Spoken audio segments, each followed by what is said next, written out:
No, we did not plan on selling the company after 3 years when we founded.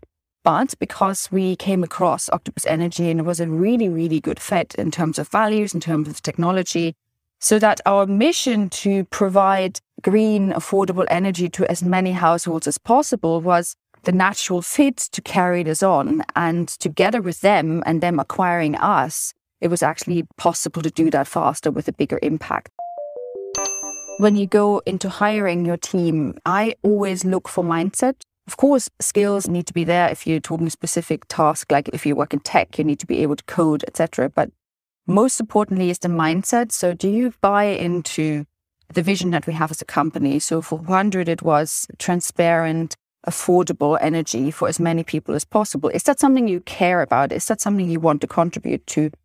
So the mindset of signing up for that is as important as the skills. And if you find that, then you can grow together. Welcome to Mission First, the podcast to learn from successful entrepreneurs changing the world for the better. Are you in the first 3 years of your company? And do you want to save time by avoiding making the same mistakes that lots of entrepreneurs have already done? Then make sure to follow this podcast, because you are going to get actionable strategies coming directly from those who have found product market fit and are scaling up fast with their for-profit companies or their NGOs. Think about it as a masterclass about product innovation, business models, leadership, and growth marketing. Bonjour, I am Gilles Toussaint. I help entrepreneurs have a bigger impact with this podcast, and I also help mission-driven companies increase their revenue more efficiently with growth marketing and my company, GT Impact.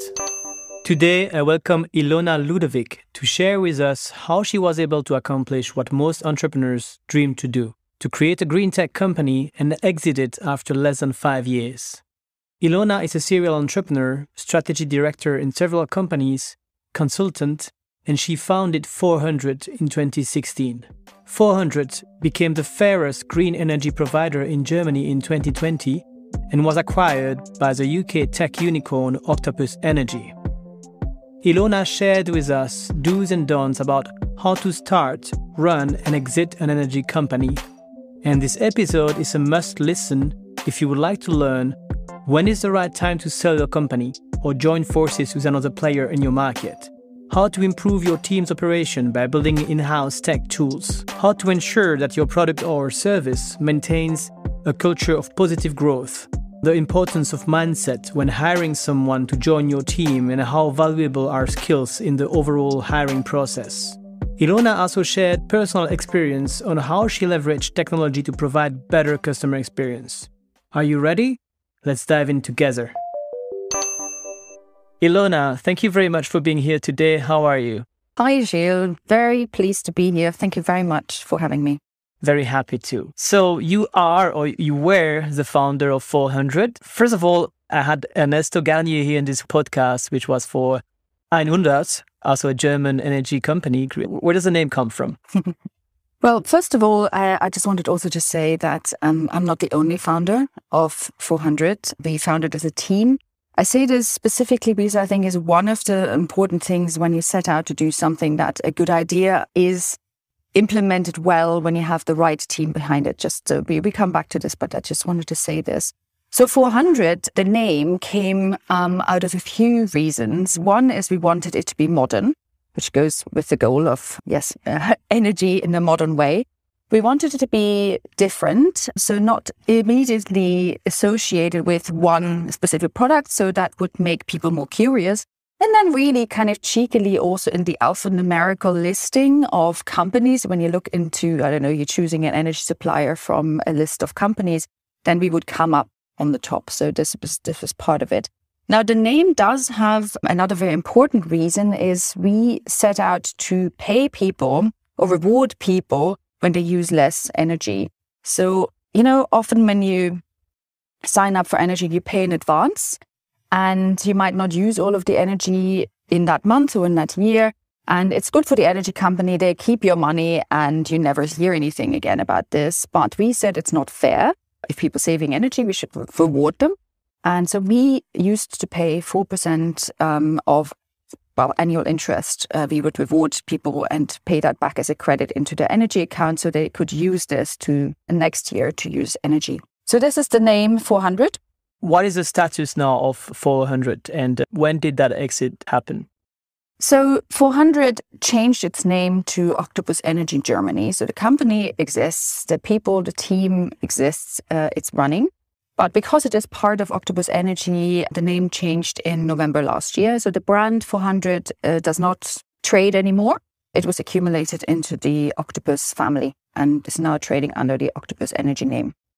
And was it something that you planned as an entrepreneur to be able to exit the company after 3 years? Was it something that you were actually aiming for, or was it something that just happened and you were like, okay, yeah, now it's a good time, it's a good opportunity, let's basically exit and sell the company? So when we founded 400, we had the ambition to really go global ourselves.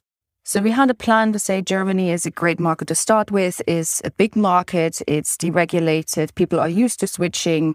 And so the opportunity obviously in Germany was big, and that's why we started there. But as other energy companies have done, we have looked at where are the other markets that are profitable, where should we be going? And we had plans to do this ourselves. But then, of course, through the journey of growing and expanding and taking on more investment, you learn and you meet investors that have their own strategy and you see what's happening in the market in Europe and in the world. So to come to the beginning, no, we did not plan on selling the company after 3 years when we founded.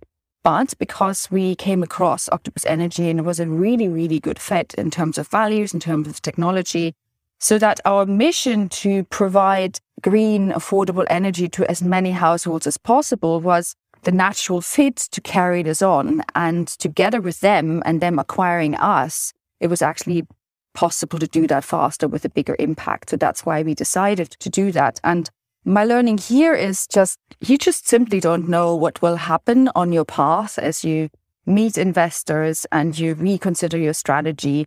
It is wonderful actually to come across people who push you in a slightly different direction from what you set out in the beginning. And that's why I couldn't say this is exactly how we wanted it. I say people continue to be flexible because opportunities like that will happen.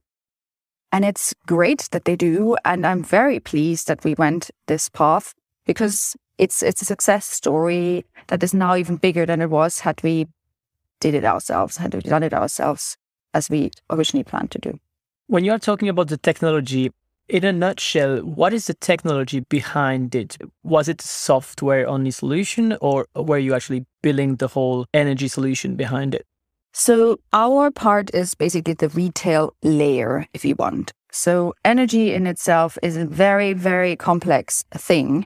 But of course, we were not involved in the generation or the distribution of the energy. So we simply provided a service layer for people to have a good experience. So the gap in the market that we identified was people are basically treated very badly. You sign up for a contract, you mostly can't get out of it until it ends. You don't really understand what you're paying for. Is it fair? Is it transparent? And the customer service experience is really, really bad. So this is what we went out to change, to say, we tell people exactly what they're paying for and why.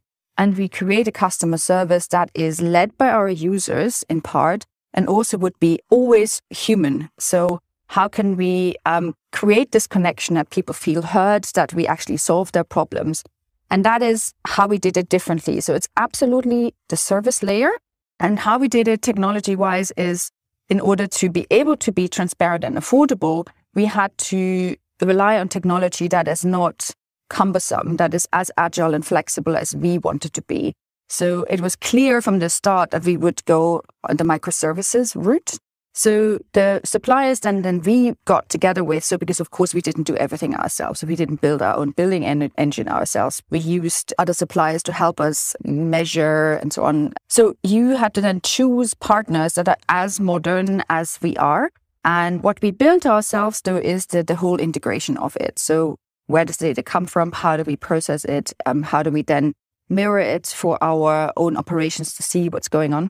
So we built that ourselves. But the flexibility, the agility, the microservices setup was something that was extremely important from day one.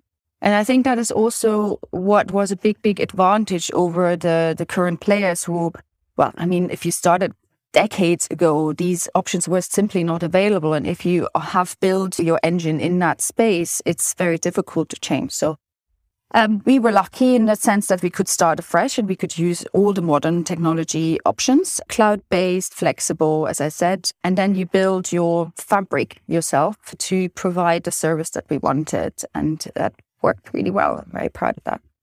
So I made the test. I went to Octopus Energy yesterday and I could see like a very nice, friendly actually user interface, super easy. In 30 seconds, I had an offer for gas and electricity for 3 options, basic, green, and then super green. So what is the difference? How do I know that energy is green? Who is the supplier in that case? How does it work? Okay, so here is where I say your brand comes into play. Obviously, as an end user, you can't really check if the energy is green because it is the job of the company, of the brand, to make sure that this is the case. So you can't lie to the market. You can't say you're providing green energy when you don't. So I see it as our job to provide the best green energy. And the way you do this is obviously you buy it in the market. So you buy it in the wholesale market. There are different ways of doing this. The way it is tracked is through certificates of origin. So it's like a birth certificate for every megawatt hour that you buy. And this certificate would tell you where does the energy come from, when was it produced. The way we went with 400 was to choose energy that was generated at the time that it was used by the user, which is something that was really important to us. So it's not like you kind of buy certificates and then you just clip them as you are supplying energy, but it's literally at the point of generation it is supplied, which is very nice. We decided at the time to go with mostly wind. So I guess on a day when there's a lot of wind blowing, the energy that we supplied to people was mostly generated that way. And there's a process behind that. There's a lot of governance that basically making sure that companies do what they say, and being honest and transparent about this is something that was important from the beginning. So just to your observation about the super green, just to quickly explain what the difference is. Of course, to create energy in a renewable way is something that people understand now. So it's, for example, wind, solar, and hydro energy, how it's generated and that it's renewable, people understand. With gas, it's still a bit of a, conundrum. How can you have green gas? There is some proper green biogas that some companies supply, but it is still limited in availability and very, very much more expensive. So what you can do then is say that in the super green tariff is you offset the gas that you supply. So this is how it works, just to explain this. If you need to use gas, but you want to do the right thing, go for the super green tariff, because then the carbon is offset from the gas that we supply to you. Thank you very much for that explanation. Now, let's go back to the very beginning before we talk about the do's and don'ts you sent me. So you started it in 2016. But when I check on your LinkedIn profile, you were the founder and managing director of an organic leather company from 2007 till December 2016. You were director of a digital service of branded tea from 2007 till now. You were your European director at Clario from 2013 till December 2016. You were strategy director at Futures in 2016 until November 2018. So how do you start that company, and how have you combined 2 founder roles plus 2 director roles in agencies or jobs while founding a company? So the 2016 date is when we had the idea and we started thinking about how we would implement this. So this was not completely starting and going. It is the concept, thinking about where the team would come from, how do we set up, etc. So it was kind of the prep, if you want. We founded the company, incorporated in January 2017. Now, another bit of background on the other things that I did is, of course, when you start your own company, in the beginning, you do everything you can to survive. We put all of our own money in the business to kind of get to the MVP.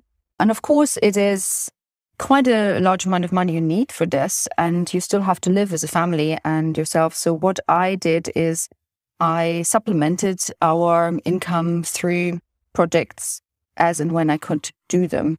That is one reason, but I also fundamentally believe in looking into other spaces like my work Futurist that I did in 2018 is very beneficial to what you do. So if you can apply your knowledge in a different environment, you both submit some knowledge and you gain some. So I like doing that a lot. So just every now and again, put my head into somebody else's space. So it's both reasons, the bootstrapping in the very beginning, but also the continuous knowledge exchange and learning that I very fundamentally care about. And I love working that way. I love having a portfolio of projects that I'm involved with. Now, of course, that I couldn't do this forever. If you're running a company, you really have to put all of you into this. As every entrepreneur who started out will know, you do work 70 hours plus. That's not a secret. It is full on.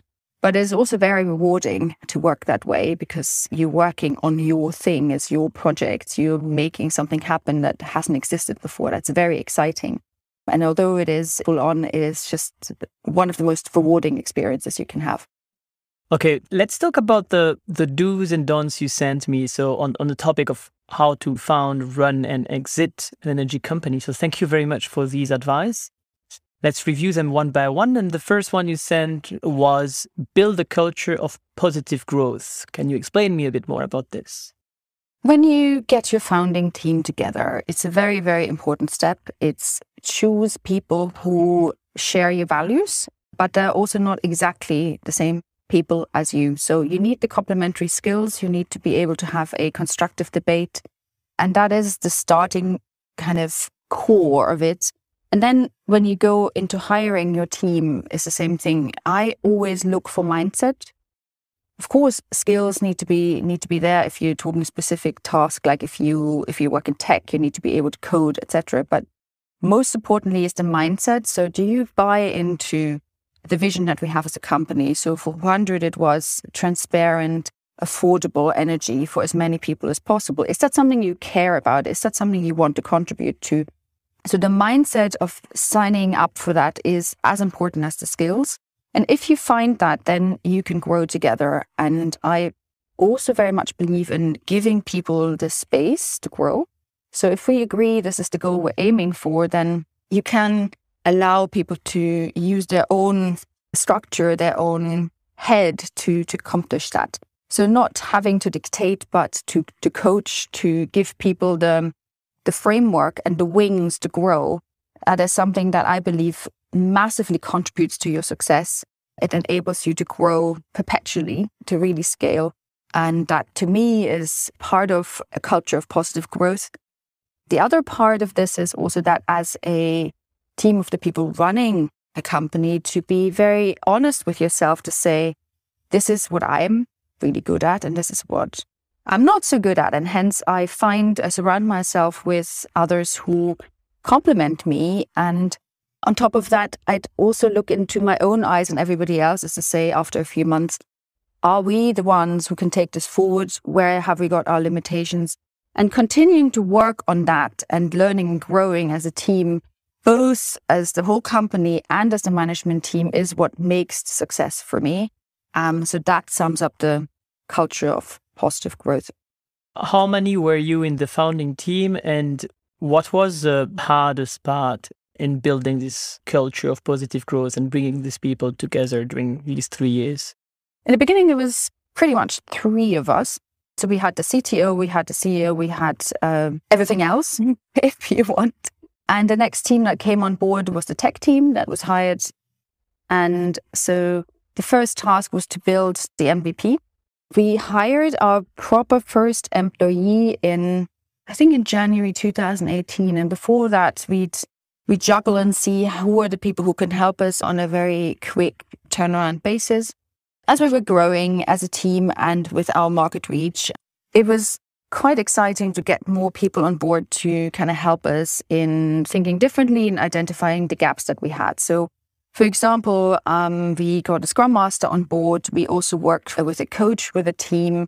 And this outsider's perspective is very, very useful and identified for us where we just have to tweak our offer, how we have to tweak our way of working. And by doing this regularly, we kept on track. And it just helped us structure things differently as we were growing. Because, of course, the task of running a company that has a few hundreds of customers versus a company that has thousands of customers is very, very different. And so you have to grow with your task. And we manage this by getting outside advice in and working on how we change processes and how we work together as a team. When it comes to the second do you send me, you said make it easy for people to choose your offer. So I guess here you were talking about the products, or were you talking about the business model? Was it the UX, the benefits? So can you explain me a bit more about this part? So let's start with the product. Fundamentally, if you go into the market, you want to solve a problem. The problem we were solving was that we wanted to provide excellent customer service and affordable green energy in the market where that was still not the norm.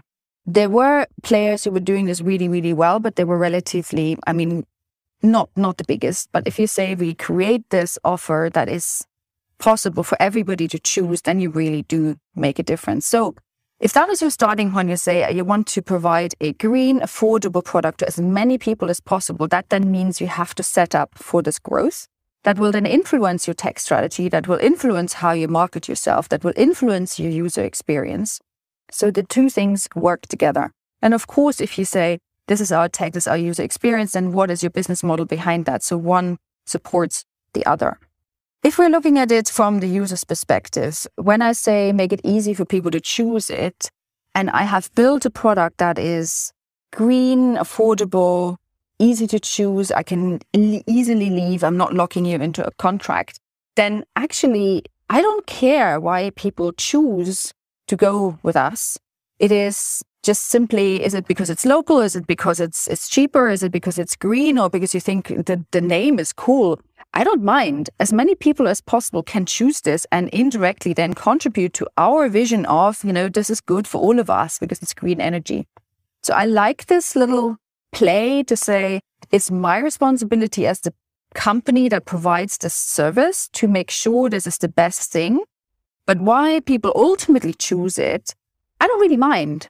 And it's the ease of these two things come together that for me mean magic. And that is what I also talk about tech for good, is that I'm using technology to develop a product that is a positive contribution to society that helps with decarbonization. And of course, the other way of reading tech for good is something that perpetuates, that scales, that will stay, that will continue growing and continue delivering on the goodness. So it's a principle that I use when I build offers. And the beautiful thing is that it makes it easy for people to choose. So how do you know you are actually building the best product for the people? Because you said at the end of the day, people choose you for various reasons, but you try to make sure that you build the best product for them. How do you know you are building the best product for them? How do you check that? So you set out with an idea of what you think is right. You can rely on reports. You do your market research. We conducted a lot of interviews in the beginning. And I think a lot of new ideas set out this way, and they go and really, really check, is it the thing that people want? But, and that also to me contributes to this culture of positive growth, is you must keep checking. It's not enough to do this in the beginning and you build it and then hallelujah and forever you just run with your very first hypothesis. You need to check if it's still relevant. In the case of 400, we had a community for our users to go into and talk about pretty much whatever they liked. And it was not, it is monitored, but it was not kind of moderated in the way you couldn't say what you wanted. So we had a lot of criticism as well, say, I don't understand, how does it make sense? And so through being very open in this channel to the wider public, people could come to us and challenge us 24/7. And if you listen and really take into account what people actually mean, you can keep changing your product. I gave a talk at Google actually relatively early on product. And I said, if you know what your product will look like in 3 months, you're doing something wrong. Because you have to work on your offer together with your user. You have to check if your assumptions are still right. And in our case, we had our own interpretation of what transparent looks like. To say, we listed it in tabular form. What are the elements of the pricing? And our users in the community said, like, this is very different from what I'm used to seeing. I don't understand. And they alerted us to the fact that other companies use specific terms, and people were very much used to these terms when they were, say, comparing energy companies. And so we said, aha, that's really interesting to know. So we looked at this as well. And then within a day, we could tweak it because we were very fast. So the feedback from our user base gave us the impulse to change something that is better for them and help with our transparency idea. So that's the way to do it. Keep checking, keep listening, and keep challenging if what you assume is still correct. Which channel were you basically using to get this community feedback? And from, like, let's say, when on did you get that channel started? Oh, we launched the communities straight away. What is the Facebook group? Was it a digital forum that you built yourself? It's a digital forum based on technology of a partner. It's a company that also runs communities for other players like Airbnb and O2. So they're very knowledgeable in running communities. Is it a link you can share in the resources later on? Yeah, sure. It's a company called Standing on Giants. They're London-based. I'm very happy to share that name. People should check it out. That's also surprising because, I mean, I would not expect that people would actually, about the electricity topic, would actually go and take an action, a step to go and start talking into a community forum of the energy provider, one of the big energy providers in Germany. I would like to switch, but I would not come to my mind to say, okay, I'm going to check if they have a community forum and then start to complain about this and this, also start to know what others are doing.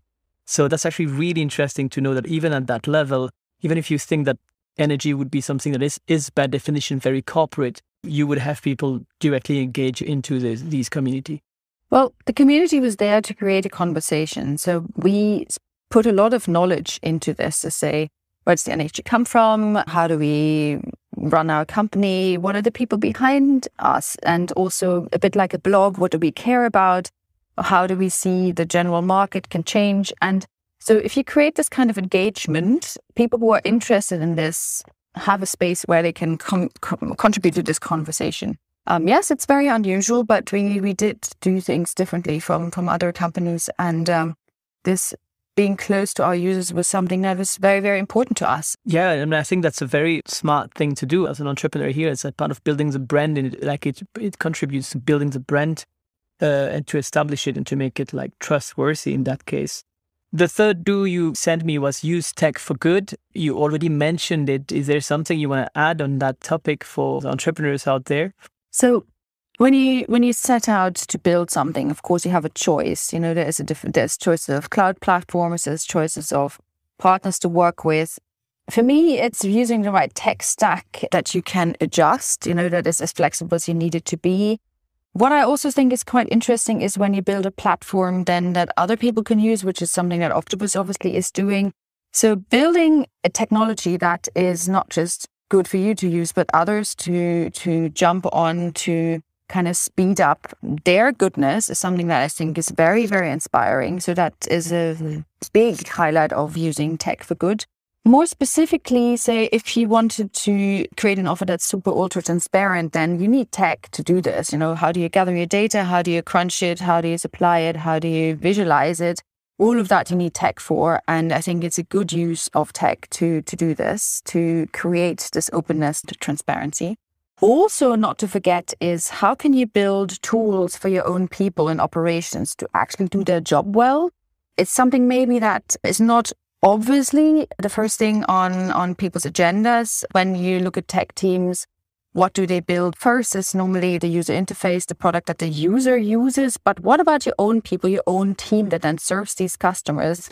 What kind of things do they work with? And it is extremely powerful if you have really good tools for your internal team, because the easier they can do their job, the better they can help your users. So that is something where you can absolutely use tech for good to enable your own operations to provide a fantastic service. Have you built these tools or some of these tools, or did you have some tools that you would recommend to use for that?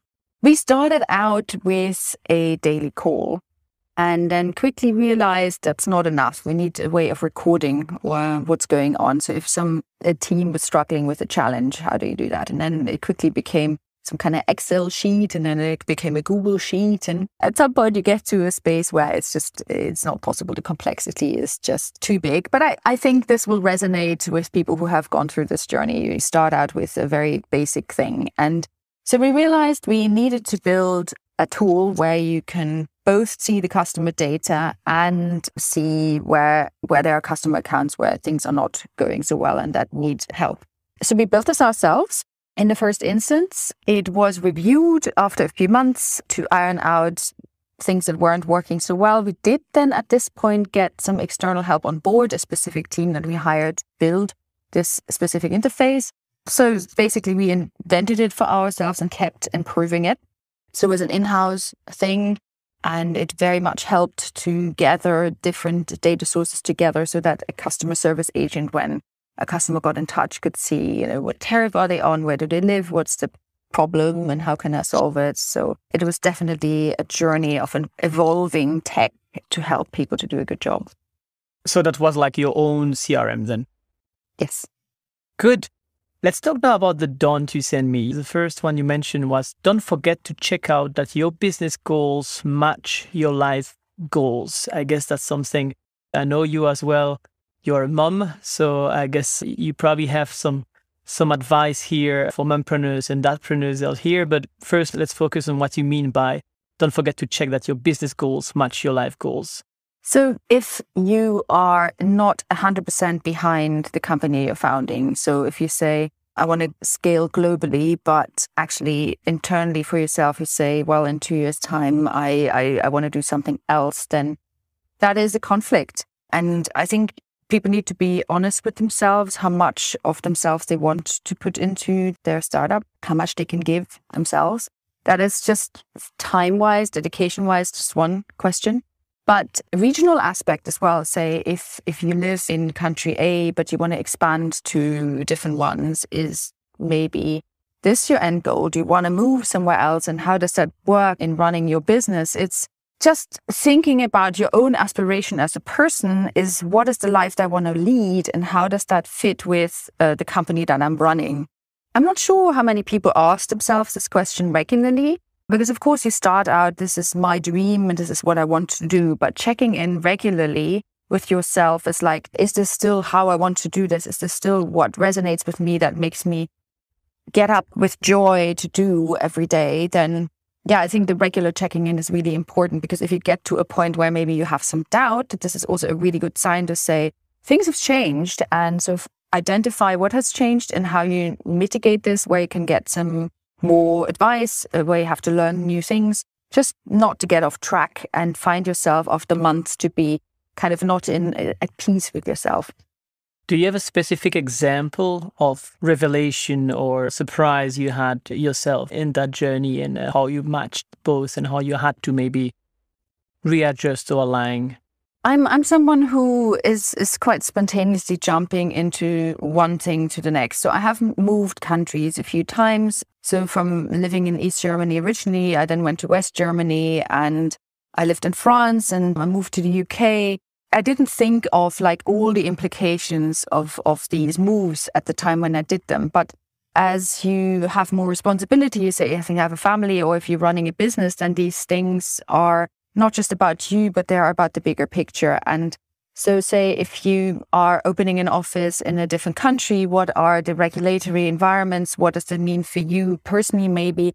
This is something that I encourage people to explore more. Of course, you can't always answer all the questions in advance, but I know for myself, say, how many years of residency in one country has implications on another. It gets really complex. I don't want to get too far into this, but it's good to just realize that it's not just about you as a person and about the company, but there are also like legal implications of what you do. So it can be quite complex. So just make sure you check and you have somebody wise on your side who can maybe alert you. Maybe you're going into some territory that might later on create some problems. Very good point. The second don't is a very interesting one to me, because it opens up to a lot of follow-up questions, is don't let your advisors decide for you. Surround yourself with advisors who think long-term, and maybe you want to expand a bit on that and what you sent me about this.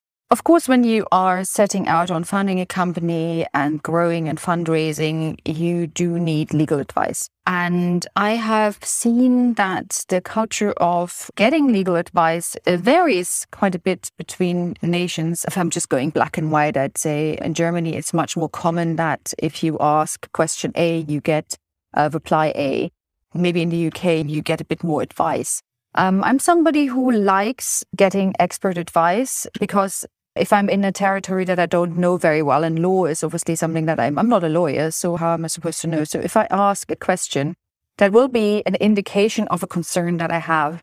And I like to surround myself with advisors who try to understand what the concern is rather than just answering the specific question that I asked them. And I have had the experience that when I work with people like this, the outcome is fundamentally better. And yeah, so find somebody who is in there with you for the long run. It's important, who understands what it means to grow. So for example, if you are just setting out and you're thinking of what kind of incorporation, what's a Gesellschaftsform in Germany would say, to use, not just to choose for right now, but if you say, I want to go global in 10 years' time, if you already have this kind of path of where you want to go, what does that mean now? But also, what does it mean in the future? And how can you prepare and choose the right setup? It's not just about the now, it's about the long term. And I have seen that some people don't think like that. And I would advise everyone to find somebody who helps you think through this process and ask you questions you might not ask yourself in the beginning because you're just not aware of them at the moment. And this is where expert advice for the long run is super, super valuable. To dig into that, how do you find out your advisor so that everything you said is completely right and I completely get it? But let's say tomorrow, with your experience, you start in a new country or you have to be advised on a topic that you really don't know about. How do you know? How do you find these advisors? How do you filter them? How do you know which one is actually doing what you said, being able to advise you on the long term? How do you figure out that? Well, of course, do your research is the first step. And ask for recommendations in that space is the second one for me. The recommendations one is very powerful because then you can question experience that other people have had with these advisors. The third very important component, though, is to not stop thinking yourself. If something doesn't feel right, if you have another question, always trust your instinct, trust your feeling if something's not quite right or if you're not sure, to not blindly trust somebody, but make sure you get the feeling like, yes, this is how I want it and I'm reassured. Because in the end, you are the one who makes the decision and you are the one who has to live with it. So you can't then go back and say, oh, but I got this bad advice and now it's your fault. That's just not how it works. It's your responsibility to decide, and hence coming to a good decision is absolutely your own responsibility. And so having people who can help you think through and are open to more dialogue when it's necessary is a very good sign. So do your research, ask for recommendation, and trust your instinct. Yes. Thank you for that. Mm-hmm. Don't settle until you're satisfied. This is where sometimes I struggle. Sometimes you don't have the time. And even though when you made your research, I sometimes have the feeling that it depends how many people you can attract around you, or easily you can find these different people as well, or get recommendations. And I think that's what I hear from most successful entrepreneurs, is sometimes where I struggle myself. When you have that gut feeling that like, maybe it's not the right one, but right now it's probably what the best I have, it's probably difficult to say, okay, I'm going to wait longer instead of going with that one. But you're probably right that in that case, it's always better to wait a bit longer. I mean, the other thing is also you don't have to do everything yourself, right? If it's a very complex issue that needs to be figured out, you can get somebody to specifically work on this in your team, and you can guide them with your brief, with your ideas, with your questions, and have somebody else to kind of dig in deeper and then brief you, and then that helps with making decisions as well. One last question on that topic. What kind of advisors did you get in general for that specific company, for example, your company? So you are legal, but do you have other examples of advisors you took for the team or for the company and for yourself? Well, you have the kind of, I would say, the admin advisors into which fall the lawyers, the tax accountants, the keepers. You need to have them, obviously, because otherwise you can't run your company. but advisors in the sense of how can we grow as a team? And I'm coming back to this positive culture.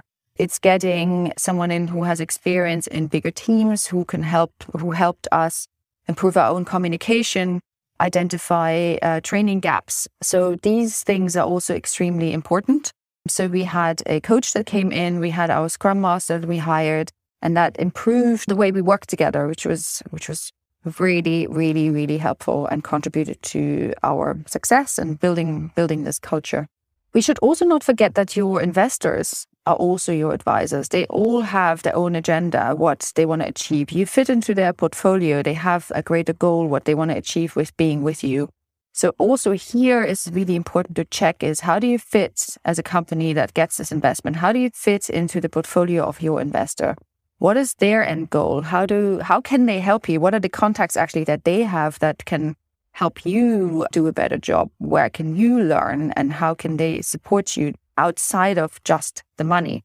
So that's a very, very important group of advisors that maybe sometimes people don't think about that. The reason why we then chose to go with Octopus was because we were so much aligned in where we wanted to go and on the tech and using tech for good and on the culture and on the values. So that was just a fantastically good fit. And so looking at also on the money front, that is not just the money, but what else do people bring is a big advisory pot to be used for the good as well. While we are to a perfect bridge right now when you are talking about the investors and the investment in general.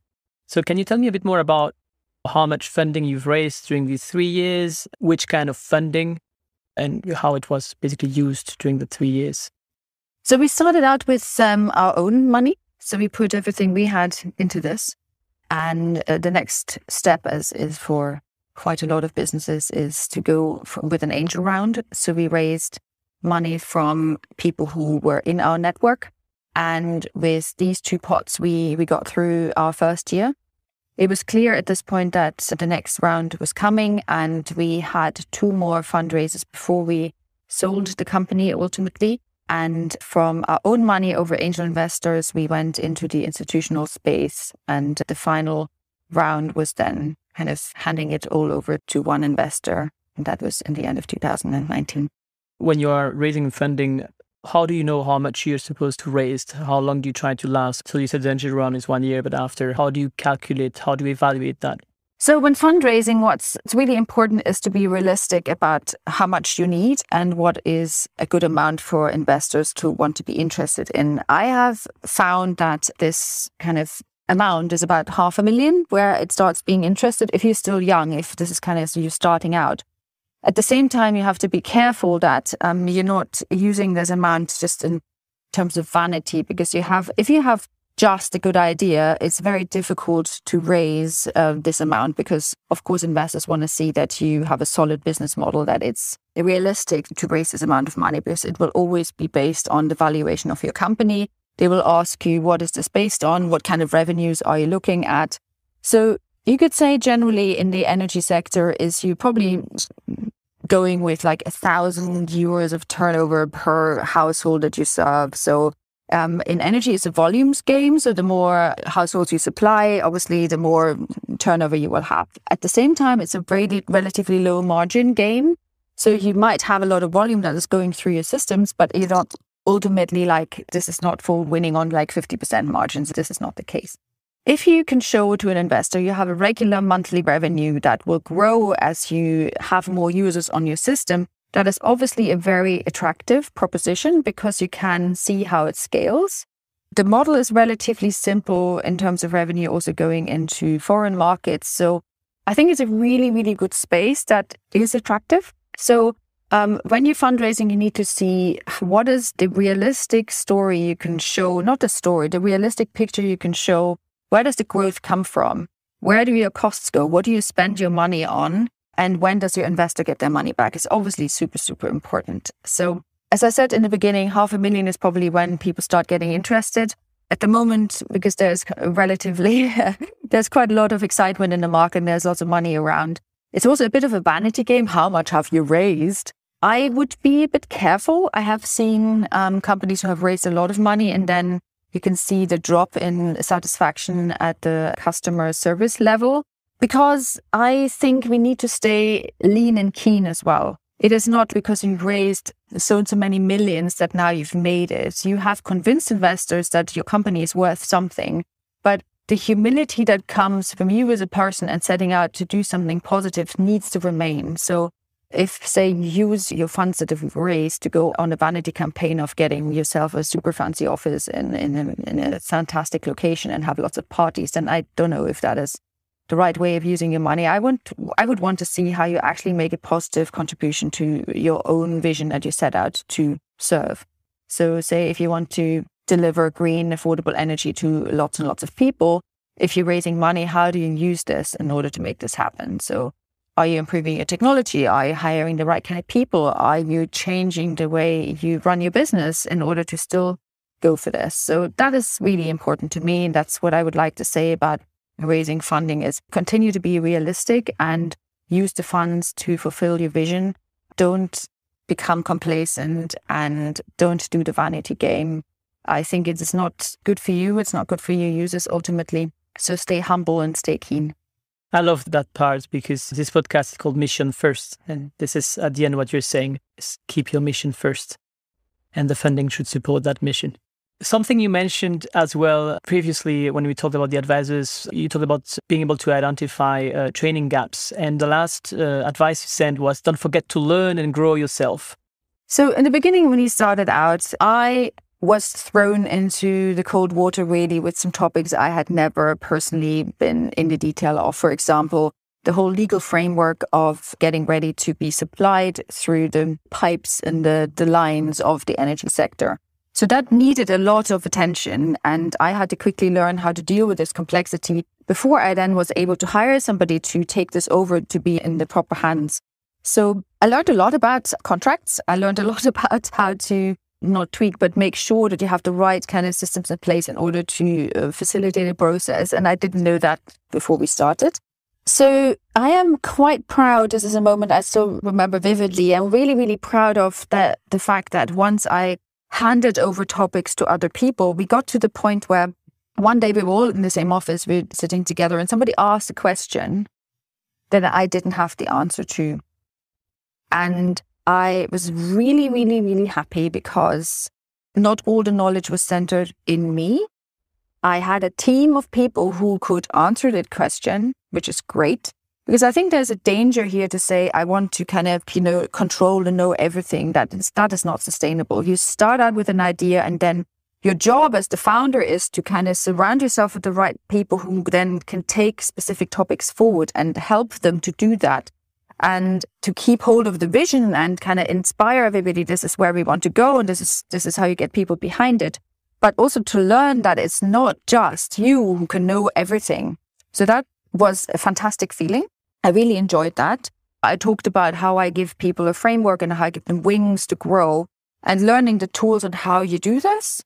I, for myself, did this by surrounding myself with people who do it well, who I admire. And there are 1-2 people who I think of when I want to crack a specific challenge. So say, how do you set up your team to work seamlessly together? To how do you set goals? I think, and I talk to people I trust. And of course, there's lots of resources that you can learn from. I read. I am very curious to hear what is the latest and greatest in, say, I don't know, how you set up teams, how you create goals, how you measure success, all of this. And a lot of has happened in the last few years with like OKRs, for example, that originally came out of Google, and where it says we set quarterly goals and they should be really ambitious. You should actually be able to achieve them all, but help your team to pay into these goals. And that goes for me into this where I say, I want to help my team to grow. I want them to be better than they were yesterday. I want them to, just see how they've achieved to what we've achieved together. And so learning the systems that exist and the tools that exist is something that fascinates me, that I really enjoy. And I just love doing more and more of that, and then sharing this as well with others to continue in this footpath. Keep on learning the whole time. This is something that I hear, and I think it's a trait of entrepreneurs. Let's talk now about the exiting process in general. You managed to exit the company after 3 years, and you mentioned in one of our conversation or email exchange that this was a strategic exit. So First of all, can you explain what do you mean by what is a strategic exit? Strategic exit is a term in the industry that says you are kind of getting together with somebody in your industry. So we were an energy company acquired by an energy company, rather than saying you're selling an energy company to an investment fund who just have other assets. So strategic exit means you are joining together with some other player in your market. Okay, so if you look at the different elements, the key elements for the exit, what is the key elements for that in general, or in your case, if that can apply, if that's very specific? Was it the growth? Was it the amount of clients? Was it the fact that you were, for example, elected as the fairest clean energy in Germany? So our vision was to supply as many households as possible. And so we were looking for ways of doing this. And through fundraising and growing your own systems, that was one way of doing this. Now, we had an offer from Octopus Energy that was to acquire all of the company. And when we were going through this process, first of all, we were thinking like, oh, but maybe we cannot not influence, say, in which market we go next. But at the same time, here is a player who's been extremely successful, already operates in the UK and in Australia. So how can we not want to get together with someone who has the same kind of vision, also builds on tech to do the right thing? Because yes, you give up your baby in a way, you kind of hand it over to a bigger organization. But in our case, it fulfilled absolutely the vision that we had for ourselves, to go global, to go big, to have a really big impact. And we realized together with Octopus, we'd be much, much stronger and we'd be quicker in doing this. So it was absolutely the right decision to do this, even if years before we wouldn't have thought that we wanted to do that. So it's something for everybody to understand. It's like, you just don't know what comes your way. You just keep your eyes open, have an open mind, but never forget what is your vision and where do you want to get to. And if then the two things align, that the development in your path on which you go and the vision come together in this beautiful way, then why not? This is the right thing to do. So the values match, the tech match, the vision match was absolutely crucial, because we knew it would benefit the growth, it would benefit the tech, and ultimately the customers would be able to choose a product, not just in Germany, but also in the UK and in other markets. And what have you learned? What is the most important thing that you've learned through that exit on a personal level as a founder? It is the emotional journey of, I would have liked to continue to be the one running the show a bit longer. Versus here's so much I can learn from an organization that is already a few years ahead of us. So I was very excited about learning. And of course, I was a bit sad that I had to give up the complete independence. Yeah, so it's a emotionally very interesting space to be in. It's the excitement with a bit of sadness. But it's a space where you can be really proud, because you can see you've come to a point where through this step you can be bigger than what you could have done alone, which is very, very positive. If we talk about on a personal level as well, you said you had this big vision for the company, you want to go global. You're talking about tech for good. So I know that you are really passionate about trying to have a positive impact on the world. And we had this discussion also with Ernesto Garnier. You were saying, like, should we go for not selling your company and go IPO and keep the control in your company? Or is it a good thing to actually be able to sell the company at a personal level? Because then as a founder, you get some investment back that you can reinvest into something else in the future. Is that something as well that played an important part on your side? Like the amount of money you would get from that exit that would allow you to then work on your next projects? It's a really interesting question. For me, I honestly just thought about what is the right thing to do for our offer, for our users, for our company. So as I just said, this whole like going bigger and having a bigger impact, that's what I was after, and that's what I'm really proud of.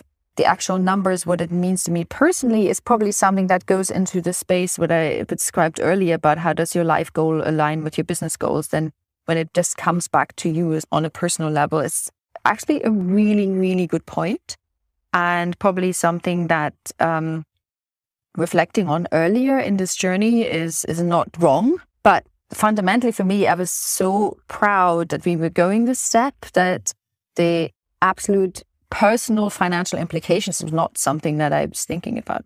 But you're right that I have, since parting with 400, I have made my own investments, because I fundamentally very much care about contributing to decarbonization and making it easier for people to live their lives. So I've made 2 investments and I am on the board of 2 companies. This is my way of passing on my knowledge and contributing. I love doing this, and I am very much interested in hearing about spaces where I can bring my knowledge and I can drive growth and I can drive impact. Just to be clear, I'm not looking to make any more investments because I know people get in touch about this. At the moment, I'm happy with what I have, but I am very keen to hear from organizations, actually from VCs, who are looking for people who are experienced like me to drive agendas forward, to say they've invested in a player and they want somebody to help them grow this. That I'm very, very interested in. In which fields in general?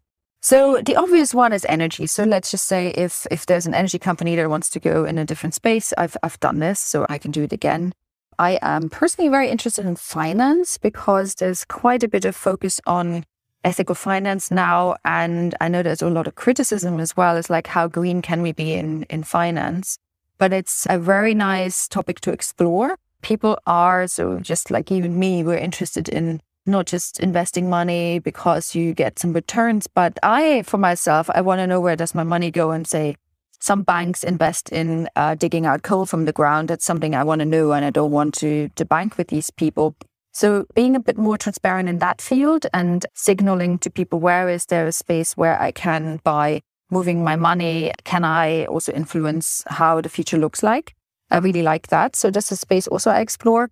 I mean, look, anywhere where I can use tech and human behavior in a way to create something positive there's quite a wide range of where you can do this. I think my strength is in fields that have a very, very strong customer service focus, that have the direct interaction with the user. So energy, other utilities, or service offers is something that I personally feel quite passionate about. And if you talk about the transition to actually the point where you are right now, what did you do to help the transition as a founder? Have you worked for Octopus Energy for a while after the company was sold? And then we'll talk about the next one, which is, how do you make revenue right now? Or are you on a sabbatical? It was quite an exciting time to get together with Octopus. And there were lots of questions that had to be asked. It's like, how do we now run our teams? Who's in charge of what? What is done in the UK? What is done in Germany? Where are the gaps that we need to fill? How do we get the 2 tech stacks together? And exploring the answers to these questions was very exciting.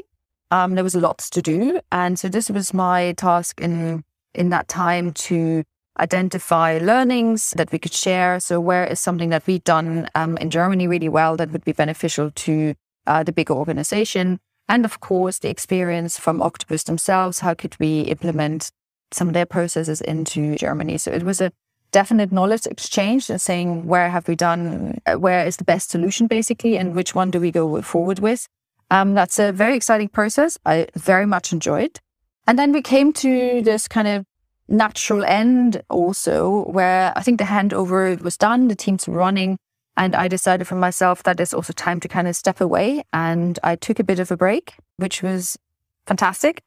And I also started topping up my knowledge in a different field. So I've been very passionate about user behavior. That is something that shows in all my ventures that I've started. And I decided to go and be a student again. So I started an executive master at LSE in London, specifically on behavioral economics, which brings together the science of psychology and human behavior and economics, which is fascinating. So my aim is to combine my experience in not just the energy sector, but as an entrepreneur, as somebody who's run and grown a company, with human behavior and how we can use this together with tech to make a real difference. And I am also planning to write about this more.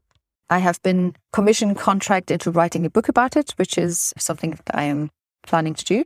So watch this space. I've said it publicly now, so I will absolutely have to do it. So my time at the moment is spent learning and exploring. And I am very happy to hear from organizations that would like to involve a person like me. Because, yeah, as I said, this portfolio of different projects is something that has been exciting for me across my life. I think that's the way that I can contribute the most. So I'm hoping to do this in the future. And I am very happy for people to get in touch with me to have conversations about that. Thanks very much. That's definitely something that I wanted to ask you at the end. What can people do? But I think that's very, very clear now. And which kind of company you can help and with which experience that you have actually. Let's talk about the usual questions I have for my guests. The first one being, what is the best advice you've been given as an entrepreneur? That to me sounds like there's this magical moment that somebody said something to me and then boom. I don't really have that, to be honest. I've been quite self-aware throughout my career and my own life. So I think the advice that I give others and that I also continue giving myself is to never stop identifying where you can be better. And also asking for help is something that I'd say. I keep reminding myself of that because I'm someone who just tries to kind of do things well all the time. Which book or which books would you recommend entrepreneurs to read? You said you like to read a lot, so I'm sure you have some good books to recommend here. One that I really love and I'm still reading at the moment is by Rory Sutherland, Alchemy. It's alchemy in the sense of like what people used to describe magic to be. And he does actually use the word magic. And why I like it so much is a lot of businesses are driven purely by numbers. And I get it because we have to measure our success. But what you should never, never, ever forget, and this is something where I bring my magic, is what does it feel like for people? What does it do to their lives? And a very beautiful example in alchemy is that if you want to make a train faster, you don't just think about make the engine stronger or make the rail smoother. It's also think about what happens between a person leaving their house and arriving at their destination. There's things you can do on this journey that has nothing to do with the train and the rail themselves, but will make a difference to the user journey. So let's not forget that it's not just about the obvious one, the measurable, instantly measurable one, but the experience to the user, the experience to the person using your product can be very emotional, and measuring that only in numbers is not always the right way to do it. Measuring the impact is What's the important. name of the author? Rory Sutherland. And if you talk about podcasts, blogs, influencers, you would recommend? I love podcasts. My absolute favorite is No Stupid Questions. That's Angela Duckworth and Stephen Dubner. So Stephen Dubner is the Freakonomics guy, and Angela Duckworth, she wrote Grit. So both of them, this is exactly in a space that I love. You know, it's about behavior, psychology, and economics. How they all come together to create magic. And there is another one, which is just a lot of fun as well. It's Squeezing the Orange. What do? They take scientific papers and discuss them. But in a very funny way. The two people who do it, it's just like they laugh all the time. So whenever I listen to this, I learn something, but I always also laugh, which I think is a perfect combination. It's like, it just creates this wonderful, positive mood. It's a real booster. I love it. So yes, just in between listening to one of those is good fun. Thank you very much. The last question would be, can you tell us one thing about you that I wouldn't be able to find online? I'm just thinking now if you can actually find that online, because I made a point in creating a profile about me, and I did add in there like 5 things you didn't know about me. So in there was, I used to have a Soviet Union citizenship because I was born in GDR, and that was the thing that was done for me, which is quite funny. Finally, one last thing is, do you have anything to ask to the audience? You already said a few things. If you have anything to ask to the audience of entrepreneurs, maybe investors, employees or partners for future collaborations that you would like to ask, now is your time. I'd be very keen to hear from people who have a good link into Berlin, or say other people who can influence the big decisions. Because of course, say, especially like energy pricing or environmental policy is still decided through regulation, through government. And talking to the right people here who have an influence to change these is something that is quite interesting to me. So I'd be very happy to have somebody connect me there.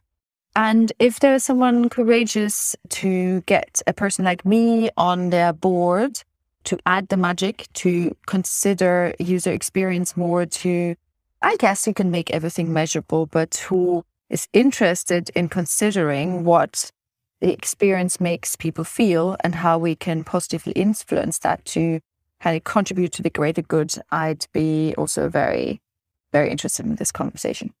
And where can people find you best? Is it LinkedIn? LinkedIn is a really good one because you can also see contributions that I've already made. You can read about my background. You can see my public appearances. There's links to podcasts that I've been on. So yes, definitely a good space to find out more about me. So LinkedIn, Ilona Nita. I will share the links. I will share the link to your LinkedIn profile in any case in the episode notes. Ilona, thank you very much for all your advice today and for sharing all your experience so transparently with us today.